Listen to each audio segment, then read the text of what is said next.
Hai semuanya, gimana kabar kalian? Semoga selalu dalam keadaan baik. Selamat pagi, welcome back di segmen analisa pagi. Kita akan mengulas untuk pergerakan dari market Bitcoin pada hari ini tanggal 17 Januari 2022, 2023, sorry. Jadi kita akan mulai untuk update-nya. Kita akan mulai dulu dari kalender ekonomi. Teman-teman, hari ini ada beberapa news yang cukup penting setelah kemarin, di perdagangan kemarin ya, zona Amerika libur. Kali ini ada PDB dari China, terus juga akan ada produksi manufacture ya, industri di China, terus juga akan ada indeks pendapatan rata-rata plus bonus dan jumlah perubahan pengklaim. Ini untuk asuransi bagi mereka yang nganggur, teman-teman. Jadi dari news ini mungkin akan bisa menyebabkan perubahan yang cukup ya dari yuan dan juga pound sterlingnya. Event yang lebih penting itu justru ada besok, teman-teman. Kita nggak akan lihat eventnya hari ini, kita akan langsung aja lihat ke pembahasan news yang ada saat ini. BTC price cancels, FTX losses.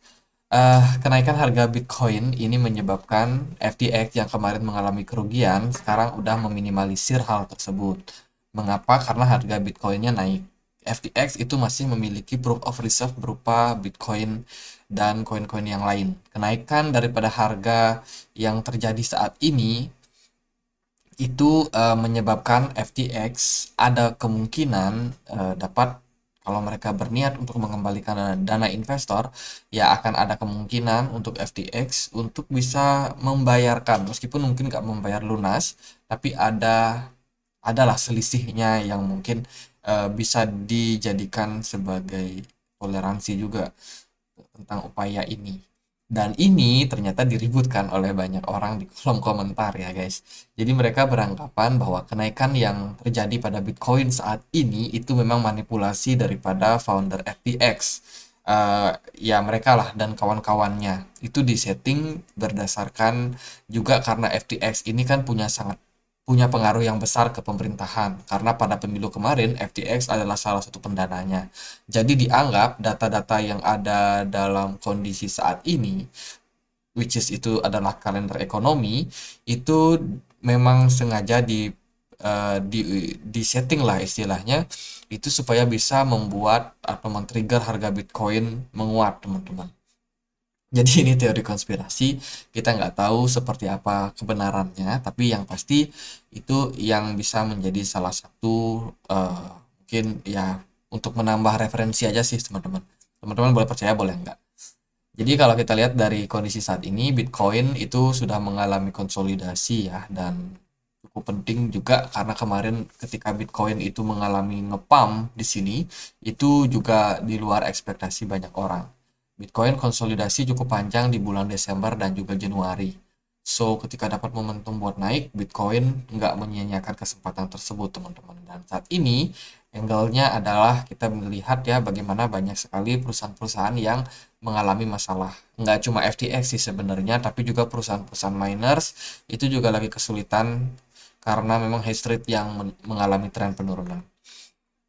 Jadi kalau kita lihat dari data The Fed ini udah mulai menurun sih untuk data kemungkinan hawkishnya Jerome Powell, karena memang dari data inflasi udah menunjukkan tren penurunan.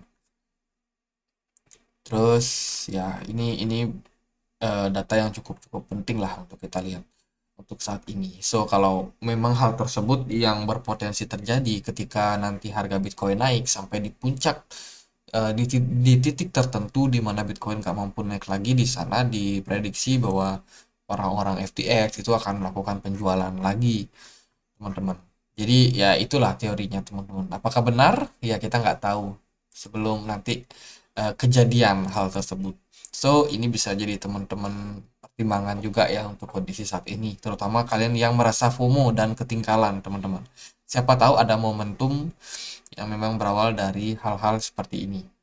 Terus ini juga ada berita dari Gemini, BitHub, terus juga ada Nexo, dan ya ini adalah fresh target untuk regulation saat ini. Kita tahu masalah daripada FTX ini akhirnya berujung kepada kebangkrutan perusahaan tersebut. Dan ternyata FTX bukan satu-satunya, ada perusahaan lain seperti Genesis, kemudian juga ya dan kawan-kawannya ini, teman-teman. Saat ini kondisi daripada kepercayaan para konsumen itu berangsur-angsur mulai naik. seolah-olah diabaikan karena memang kenaikan Bitcoin yang meningkat. Tapi sebenarnya kalau kita concern dari segi regulasi, ini masih belum aman, teman-teman. Pasalnya perusahaan-perusahaan besar seperti yang bermasalah kemarin ketika bear market ini itu memang benar-benar mengalami masalah bukan karena kesalahan teknis market turun, teman-teman, tapi karena dari pengelolaan dana mereka sudah tidak jujur.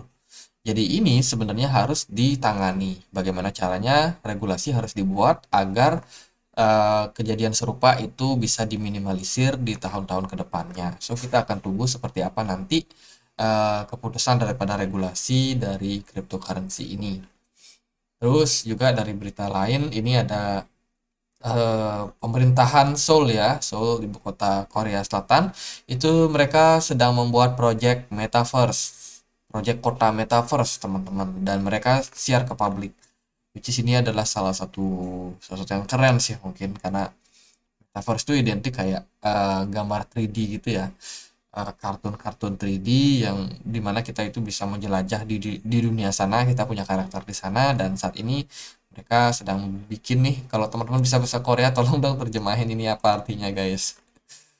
Jadi kalau dari beritanya ini kita lihat saat ini populasi di sana itu sudah semakin aware sama yang namanya cryptocurrency, dan tentunya metaverse ini akan semakin menarik ya, karena dari Korea sendiri itu merupakan salah satu daerah yang sangat mengenalkan juga dunia pariwisata mereka. Jadi kalau mereka nggak bisa datengin orang ke Seoul, mereka bisa bikin dunia metaverse dan bikin orang bisa berkunjung ke sana. Seolah-olah berkunjung ke sana. Tentunya mereka akan cari profit juga dari sana. Jadi ya kita akan lihat seperti apa perkembangan daripada dunia metaverse ini ke depan. Terus Bitcoin price breakout all bull trap, teman-teman. Ini ada perdebatan di Twitter karena memang banyak orang yang membahas saat ini.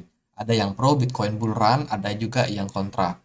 Tapi kalau kita lihat dari kondisi di sini, sebenarnya sih perdebatan ini juga tidak akan menentukan apakah Bitcoin bakal naik ataupun turun ya. Karena kita melihat dari indikasinya, memang so far Bitcoin masih dalam tren penguatan. Tapi bagi mereka yang pro kalau Bitcoin bakalan bearish, bakalan ada news-news yang mungkin bisa berdampak sama pergerakan dari Bitcoin ke depan. So, keduanya ini memang penuh pro dan kontra. Tapi saya kira bisa aja Bitcoin itu mengalami tren rally. Tapi dengan pertimbangan juga kita saat ini lagi dalam masalah kesulitan likuidasi, teman-teman. Kecuali kalau The Fed sudah melakukan pivot di mana mereka sudah tidak menaikkan suku bunga, bahkan menurunkan suku bunga dan membuat market kebanjiran likuidasi lagi, di sana barulah potensial Bitcoin bisa mengalami tren penguatan kembali, teman-teman. Tapi kalau dari lihat kondisi sekarang, relief rally sepertinya sedang terjadi dan belum belum belum belum yakin sih sebenarnya kalau Bitcoin ini bull run.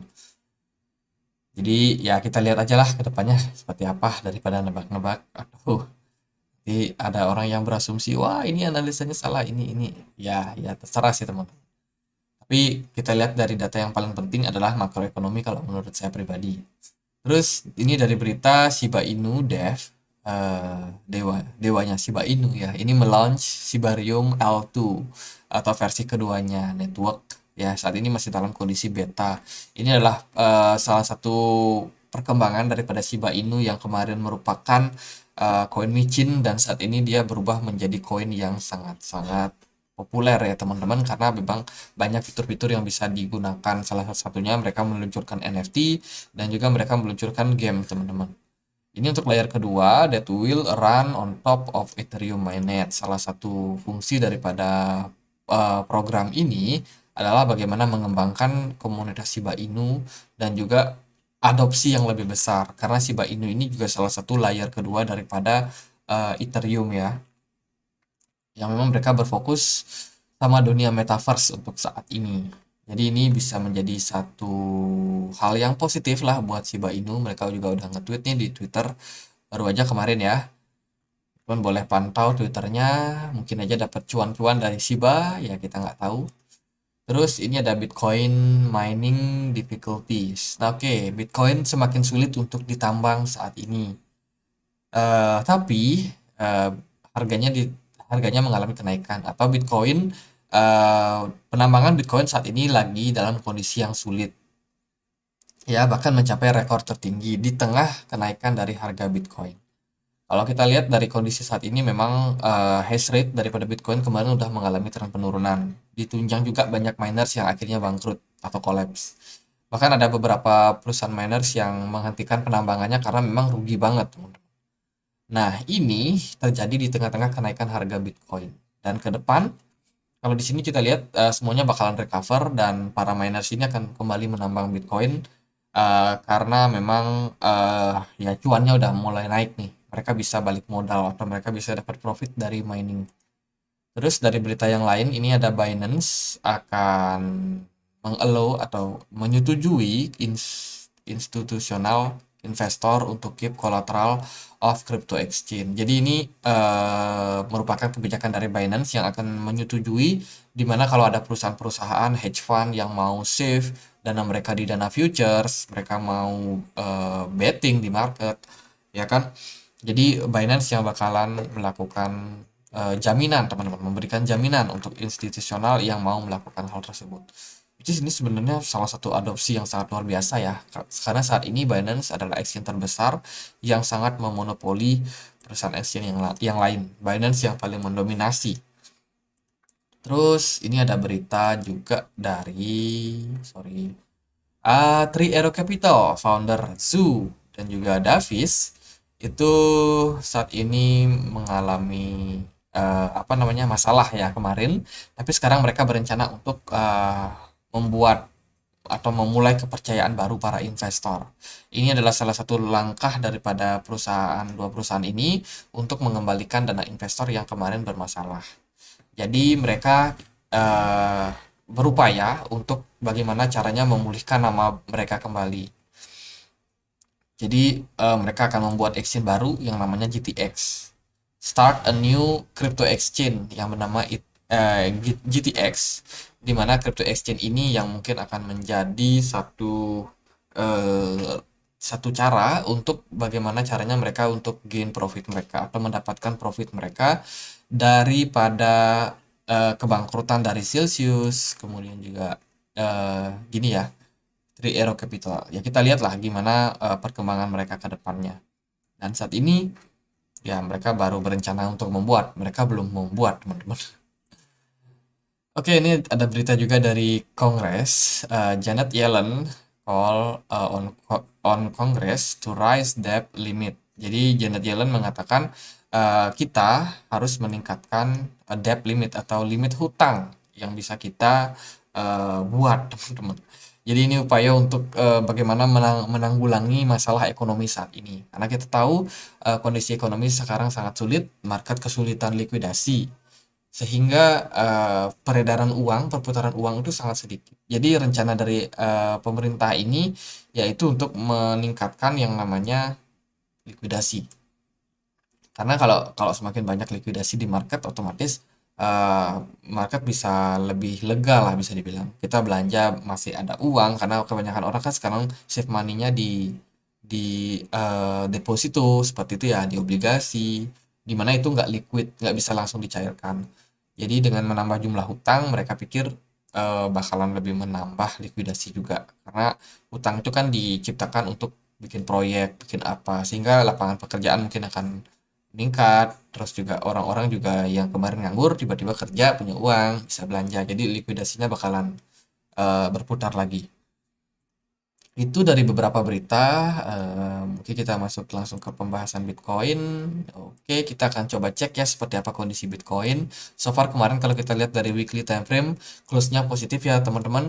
Tapi aku bilang kemarin kita masih harus melihat satu indikator lain. Di sini aku pakai MA21, which is ini adalah salah satu indikasi juga untuk kita bisa memantau kondisi Bitcoin saat ini. Nah, poin yang kemarin yang aku sampaikan adalah hati-hati. Jika jika pun Bitcoin ini dalam kondisi yang positif, dia close di atas dari EMA21 yang merupakan adalah tanda di mana Bitcoin ini sebenarnya dalam kondisi yang positif, itu nggak menjamin kalau Bitcoin bakalan lanjut rally. Pasalnya kita kemarin dapat masalah juga ini di bulan Maret. Kita pernah closing di atas dari EMA 21, tapi what happened?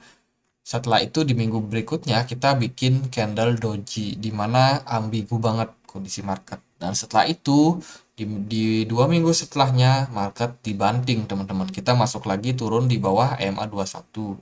Dan saat ini kondisi Bitcoin memang dalam kondisi positif.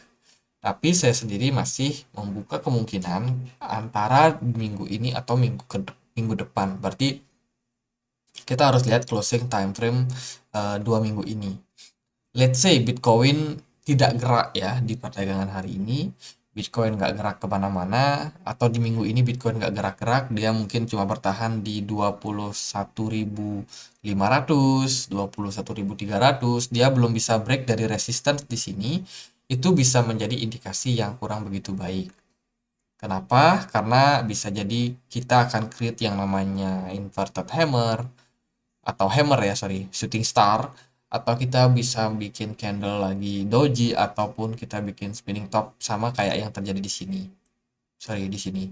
Jadi pada intinya kita butuh kepastian, dan saat ini kepastiannya udah mulai selangkah, teman-teman. Ada selangkah ya, jadi selangkah lebih yakin. Tapi kita masih belum yakin, totally yakin. Untuk bullishnya kita butuh melihat indikator lain juga, seperti dua penutupan candle di 2 minggu ke depan. Apakah kita bakal kena trap kembali atau justru market positif? Let's say Bitcoin bisa naik sampai 22.600 atau sampai ke 23.000. Nah, itu kita udah confirm bahwa Bitcoin positif buat lanjut bullish. Lalu kalau kita cek di time frame yang lebih kecil, ini kita pakai daily. Dari daily sendiri closingnya kemarin cukup menegangkan, tapi so far di perdagangan hari ini kita kembali create tren kenaikan. Bitcoin sebenarnya dalam fase koreksi, tapi dia sepertinya bikin running flat corrective pattern ya. Sehingga koreksi pun, di masa koreksi pun itu nggak turun, tapi malah sering naik-naik gitu loh teman-teman. Jadi ya mungkin mungkin teman-teman yang saat ini ada yang berencana nge-short market, hati-hati aja karena sepertinya kurang ideal, teman-teman. Karena Bitcoin lagi dalam kondisi yang euforia nih. Bitcoin lagi yakin-yakinnya dalam kondisi sekarang, wah market ini bakal naik. Banyak orang yang yakin. Sehingga Bitcoin turun dikit, itu banyak yang akumulasi. Dan kalau kita cek ya dari segi indikator, kita akan pakai Loken seperti biasa. Dari indikator Loken ini sangat kuat untuk tren buyers, terutama dari smart money. Smart money sangat-sangat mendominasi posisi Bitcoin. Ya, ini volumenya sangat-sangat besar. Bahkan di perdagangan kemarin sebenarnya ketika closing ya, itu nggak terlalu gede sebenarnya. Tapi so far hari ini kita udah mengalami tren penguatan volume kembali, teman-teman. Jadi optimisme di market ini masih terjadi pada Bitcoin. Nah, sebelum kita masuk ke time frame yang lebih kecil, ini aku mau lihat teman-teman, ajak teman-teman melihat kondisi dari indeks dolar. Indeks dolar drop kemarin ya. Sebelumnya ada di 20, sorry, 100 sekitar 100 di sini sih kemarin. Oke, di sini 102.400 something. Kemarin sempat drop sampai 101 ya, 101.600. Itu sekarang udah mulai recover. Sepertinya sih dari indeks dolar sendiri ada indikasi mengalami penguatan terbatas. Mungkin nggak tinggi-tinggi amat. Nah, yang menarik adalah teman-teman, emas ternyata mengalami tren penurunan kembali. Sepertinya selling pressure ini udah mulai ada pada emas. Karena kalau kita lihat dari segi RSI, ini udah jelas tercipta divergence, bearish divergence, disertai juga sama volume perdagangan emas yang menurun. So, jangka pendek, nampaknya emas bakalan mengalami tren penurunan. Nah, kenapa penting untuk kita melihat emas turun? Karena ternyata kenaikan daripada indeks dolar kemarin ya kan, indeks dolar sempat turun nih. Ketika indeks dolar turun, Bitcoin kemarin cukup cukup naik ya, dari 21.000 itu naik ke 21.200. Artinya ini di-trigger sama yang namanya indeks dolar turun. Tapi ternyata aliran dana dari emas itu juga nggak bisa sustain, teman-teman. Justru orang banyak buang emas, dan sepertinya mereka melirik saat ini dua investment, yaitu di saham dan juga di Bitcoin. Meskipun saham kemarin nggak gerak karena masih libur. Tapi sepertinya Bitcoin yang mengalami tren penguatan dan ini ada indikasi bahwa orang buang emas beli Bitcoin. Makanya ketika harga di XY naik, Bitcoin nggak terlalu terpengaruh karena dana yang dari emas itu lebih banyak dialihkan ke Bitcoin. Sehingga Bitcoin justru positif. Nah, dari data-data yang kita lihat saat ini, kita bisa ambil kesimpulan bahwa kondisi Bitcoin saat ini lagi dalam kondisi strong bullish. So, kalau ada teman-teman yang berniat buat nge-short market, harap berhati-hati. Mungkin nanti Bitcoin akan turun, tapi sepertinya momentumnya belum. Kalau untuk 1-2 hari nanti.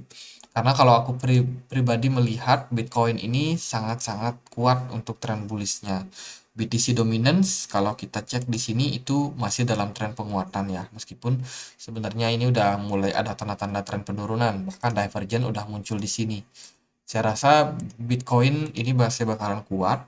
Dan yang saya pantau saat ini adalah posisi Ethereum. Ethereum juga sama seperti Bitcoin. Dia masih dalam tren penguatan. Apakah kita akan segera masuk yang namanya old season? Ya, who knows teman-teman. Kita bisa cek di Google ya. Kita bisa ketik old season, kemudian kita masuk ke blockchaincenter.net. Lalu kita akan dapat data, apakah kita ongoing membuat Bitcoin season. Kalau dilihat dari data sini, sepertinya kita masih dalam Bitcoin season. Karena posisinya Bitcoin itu ya berada di Bitcoin season, teman-teman. Di mana Bitcoin paling mendominasi market. So, kalau hal tersebut yang terjadi, ya Bitcoin akan cenderung lebih kuat. Tapi ternyata Ethereum nggak melemah tuh, chartnya sama aja kayak Bitcoin. Lalu gimana? Apakah Bitcoin ini menarik untuk saat ini? Kalau menurut aku pribadi di time frame 4 jam, kalau melihat dari data-data tadi ya, Bitcoin ini masih termasuk sideways lah. Masih sideways, sepertinya masih dalam fase koreksi. Tapi memang koreksi yang dibuat itu nggak akan berdampak sama penurunan harga yang cukup drastis. Ya, kalau untuk target ya mungkin bisa turun-turun kalau kalau trennya lagi baik gitu. Market bisa turun ke 20.000 itu udah syukur banget teman-teman. Meskipun sebenarnya berat karena kenaikan yang terjadi pada Bitcoin ini tampaknya cukup kuat ya untuk tren kenaikannya. Jadi sekoreksi-koreksinya Bitcoin itu trennya masih cenderung positif. Tapi dari segi RSI teman-teman bisa memperhatikan kondisi RSI saat ini udah mengalami posisi jenuh beli. Posisi RSI-nya udah mulai turun. Dan biasanya kalau teman-teman ngerti untuk indikator seperti ini, teman-teman akan melihat, oh ini adalah fase koreksi terhadap Bitcoin. Meskipun harganya tidak turun karena memang tipe koreksinya cenderung flat ya, flat pattern. Dan ini biasanya bisa diakhiri dengan tren penguatan yang sangat-sangat signifikan, teman-teman. Ya kita lihat dalam beberapa hari apakah Bitcoin bakalan nge-push lagi naik sangat tinggi karena memang flat corrective pattern ini biasanya seperti itu. Oke, karena memang pergerakannya cenderung positif, Bitcoin-nya juga cenderung positif, saya rasa sepertinya arah dari market bakalan naik. Meskipun dari indikasi RSI ini menunjukkan udah jenuh, terus juga dari segi Loken ini udah jenuh juga. Kita akan balik lagi sama yang namanya kondisi market ya. Market mau dibawa kemana itu terserah mereka. Karena kita nggak punya dana yang cukup untuk menggerakkan market, kita hanya bisa ikuti alurnya. Tapi so far kalau memang market dibawa naik, targetnya bisa ke 23.000 kalau menurut aku pribadi. Dan untuk prosesnya kita nggak tahu apakah kita bakalan langsung tembus teman-teman naik lagi atau justru kita bakalan koreksi. Harapannya sih kita bisa koreksi dulu. Sekurang-kurangnya ya di 20.000 lah. Ini kita naikkan targetnya daripada sebelumnya koreksi ke 19.600. Jadi ekspektasinya adalah ketika Bitcoin turun ke sini, dia bisa sedikit koreksi lah. Kalau bisa ke 20.000 ya bagus. Kalau bisa lebih dalam ke 19.600 ya lebih bagus lagi. Terus barulah diakhiri dengan tren penguatan yang lebih signifikan. Nah, ketika itu maka kita akan melihat posisi Bitcoin ini membentuk yang namanya inverse head and shoulders. So, kalau memang hal tersebut yang terjadi ya kita bisa tarik dari sini untuk melihat target price-nya. Target price-nya mungkin masih bisa naik sampai 27.000 something atau kalau bagus-bagusnya bisa ke 30.000 teman-teman, tergantung gimana posisi buyer saat itu. Jadi masih ada banyak penentuan yang harus kita lihat. Tadi di time frame weekly kita udah bahas, terus juga di time frame 4 jam dan juga 1 jam posisinya kita harap untuk bisa koreksi dulu. Apakah bisa kejadian? Ya kita akan lihat seperti apa kondisi market nantinya teman-teman. Tapi kalau so far trennya masih dalam kondisi strong bullish. Hati-hati buat yang pasang short. Oke, gitu aja. Semoga bisa bermanfaat buat teman-teman. Kalau ada koin lain untuk dibahas, boleh langsung tulis di kolom komentar. Dan kalau kalian punya pendapat lain, punya teori-teori yang lain, silahkan masukkan aja di kolom komentar. Nanti kita akan coba untuk riset dan juga kita lihat seperti apa korelasinya, apakah sebenarnya masuk akal atau tidak. Oke, sekian aja dan nantikan analisa esok hari. Akhir kata saya Andri, makasih.